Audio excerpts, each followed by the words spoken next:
اعوذ باللہ من الشیطان الرجیم بسم اللہ الرحمن الرحیم۔ عزیز طلباء، میں ہوں غلام رسول۔ امید کرتا ہوں آپ سب خیریت سے ہوں گے۔ اللہ پاک آپ سب کو خوش و خرم رکھے، آپ ہمیشہ خوش رہیں، شاد و آباد رہیں۔ تو ڈیئر اسٹوڈنٹس، آج ہمارا سال دوم کا سلیبس، جس میں غزل نمبر 1 ہے، جس کے شاعر غلام حمدانی مصفی ہیں، آج ہم یہ پڑھنے جا رہے ہیں۔ اب سب سے پہلے ایک مختصر تعارف ہم لیتے ہیں شاعر کا۔ غلام حمدانی مصفی 1751 عیسوی امروہہ ضلع مراد آباد بھارت کا جو علاقہ ہے، آپ وہاں پیدا ہوئے۔ ابتدائی تعلیم آپ کی وہاں سے ہے، لیکن بہت جلد ہی آپ نے دلی کا تعلیم کے اصول کے لیے رخ کیا اور 22 برس تک آپ دلی میں رہے۔ 22 برس کے بعد آپ نے دلی سے لکھنؤ کا رخ کیا۔ لکھنؤ میں آپ دیکھیں، دلی میں داخلیت ہے اور لکھنؤ میں خارجیت ہے۔ دلی کے حالات بھی آپ نے دیکھے اور اس کے بعد آپ لکھنؤ میں آ گئے۔ یہاں ایک دربار کے ساتھ آپ کی وابستگی ہوگی، آپ دربار کے ساتھ رہے، تو آپ ایک قادر الکلام شاعر اور پرگو شاعر تھے۔ اداسی اور غم زدہ آپ کا لہجہ ہے۔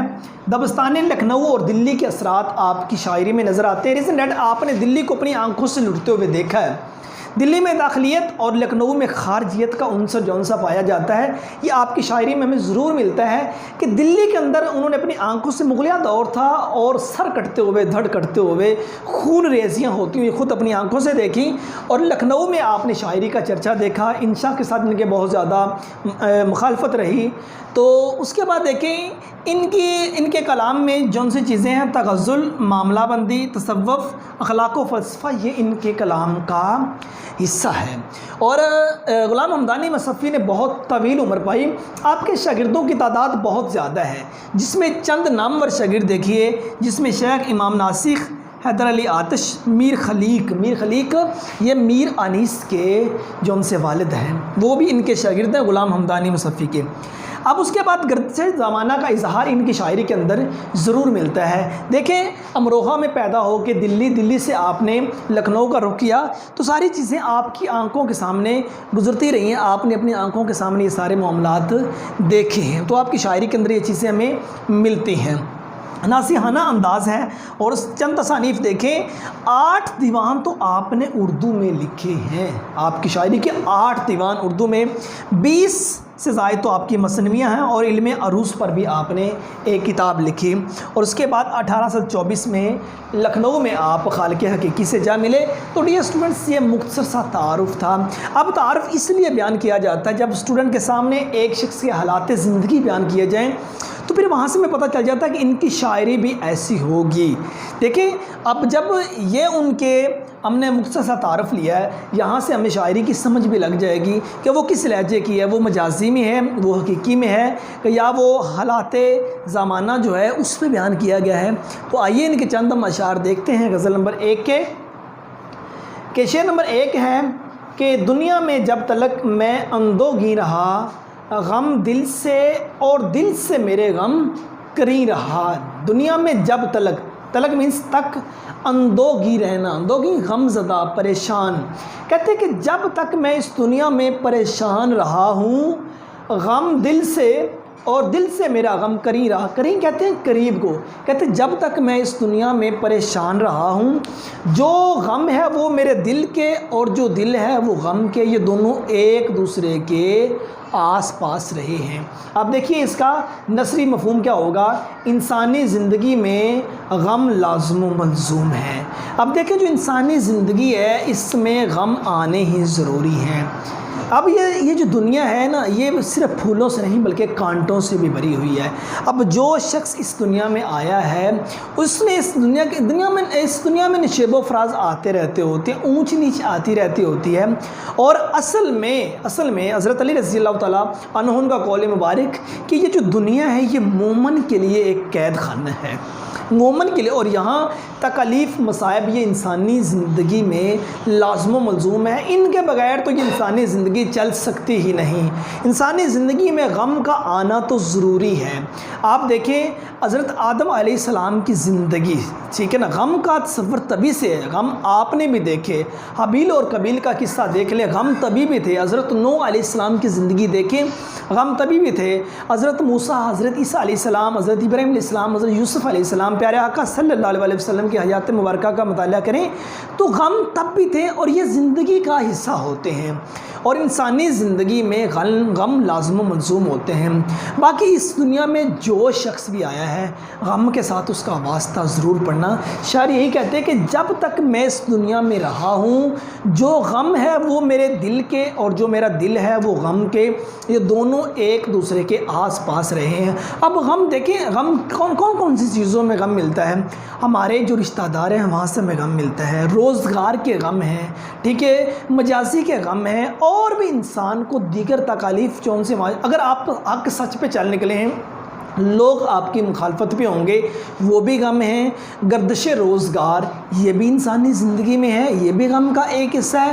اب دیکھیں دوسروں کا حاسد ہو جانا ہمارے بارے، یہ بھی ایک حصہ ہے۔ جب ہم کسی کے ساتھ اچھا سلوک کریں وہ اس کے بدلے میں ہمارے ساتھ برا سلوک کرے، ہم کسی کو پھل دیں لوگ ہمیں اینٹ ماریں، ٹھیک ہے، یہ بھی غم۔ اب دیکھیں یہی وہ بات کرتے ہیں کہ اصل میں جب تک انسان دنیا میں رہتا ہے تو غم اس کے لیے لازم و ملزوم ہوتے ہیں۔ یہ چند حوالہ جاتی آپ اشعار دیکھیے کہ جس میں غالب یہ کہتے ہیں، قید حیات و بند غم اصل میں دونوں ایک ہیں، موت سے پہلے آدمی غم سے نجات پائے کیوں؟ جب تک انسان زندہ ہے تب تک غموں کے ساتھ چلنا پڑے گا، غموں کا سامنا کرنا پڑے گا۔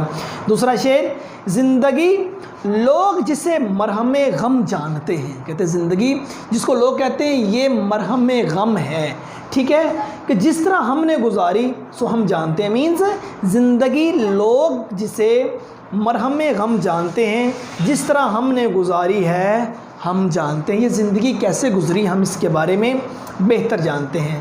دوسرا شعر دیکھیے، رونے سے کام بس کے شب اے ہم نشیں رہا، آنکھوں پہ کھینچتا میں سرے آستیں رہا۔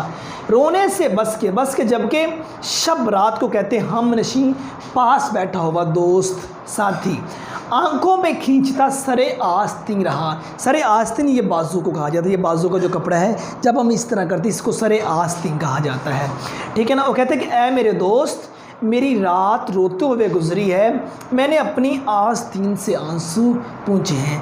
دیکھیں انسان جو ہے وہ جب اس دنیا میں آتا ہے، جب کبھی اس کو غم تکالیف انسان کو ستاتے ہیں تو اس وقت انسان کو ایک کندھے کی ضرورت ہوتی ہے کہ جس پر وہ سر رکھ کے اپنا رو لے، ٹھیک ہے نا، ایک ایسے سہارے کی ضرورت ہوتی ہے جس کے ساتھ انسان اپنے دکھ سکھ شیئر کر لے، ایسے انسان کی ضرورت ہوتی ہے، مینس ایسے کندھے کی ضرورت ہے جہاں وہ سر رکھ کے اپنے دکھ سکھ شیئر کر لے کہ اس کو جون سے مسائل کا سامنا ہے۔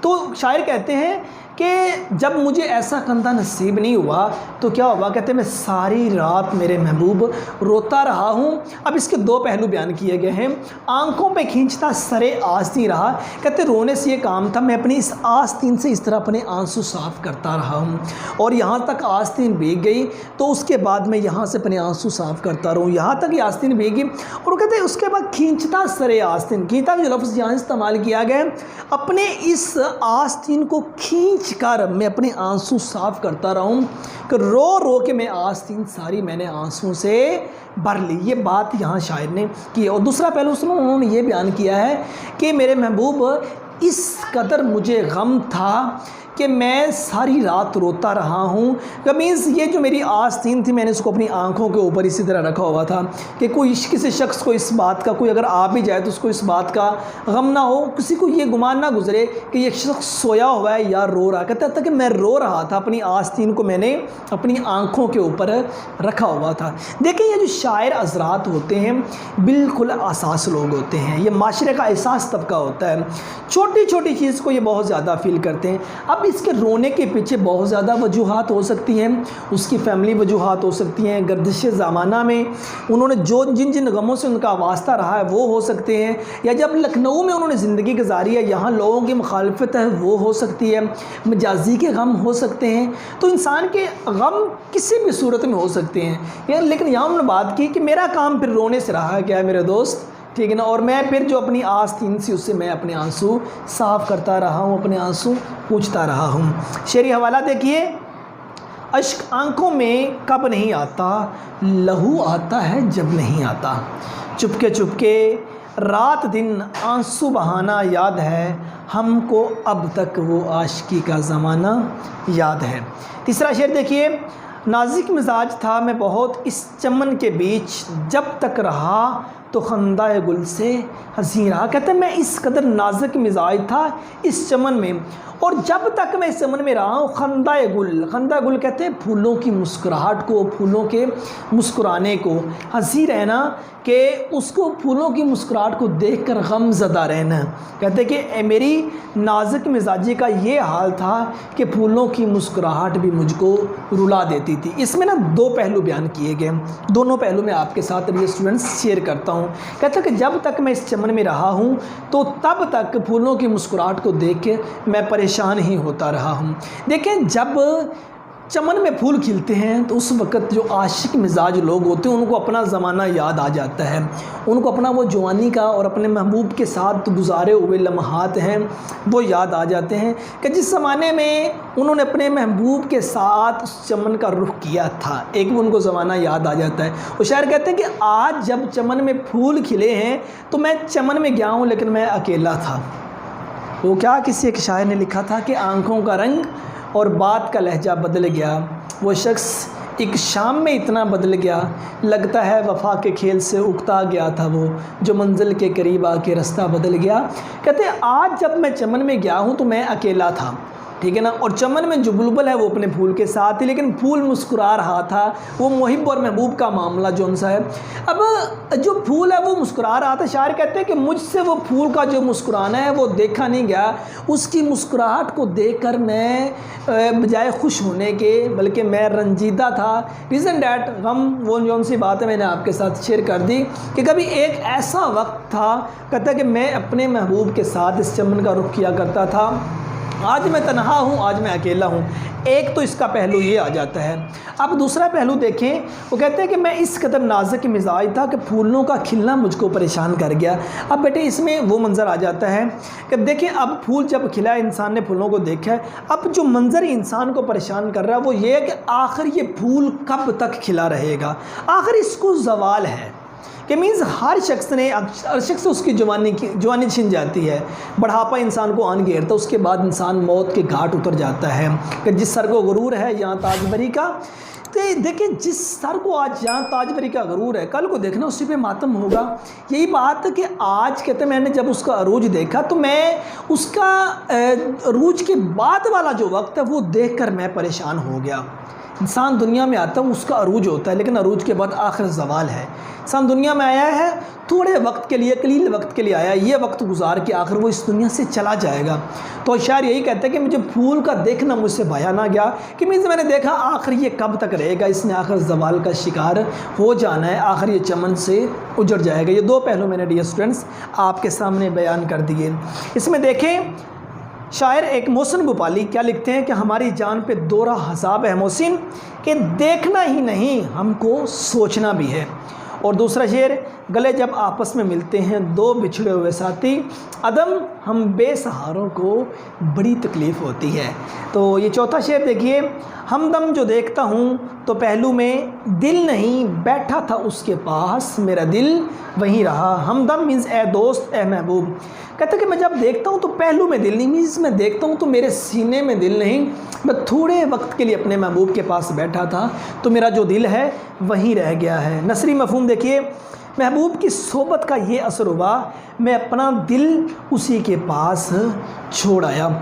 مجازی کے واقعات دیکھے جائیں کہ انسان جس کسی کے ساتھ محبت کرتا ہے، اس میں دونوں پہلو آ جائیں گے، حقیقی بھی آ جائے گا اور مجازی بھی آ جائے گا۔ آپ دونوں پہلو پہ دیکھیے کہ انسان جو جس کے ساتھ محبت کرتا ہے انسان ہمیشہ اپنا دل وہیں لگا لیتا ہے۔ کہتے ہیں دل ایک واحد ایسی شے ہے، پہلو میں اپنے ہوتا ہے لیکن قبضہ میں کسی اور کے ہوتا ہے۔ کہتے ہیں میں جب دیکھتا ہوں تو پہلو میں میرا دل نہیں رہا، کیوں؟ میں اپنے محبوب کے پاس تھوڑے وقت کے لیے بیٹھا تھا اور اس کی محبت، اس کی خوبصورتی نے اس قدر اٹریکٹ کیا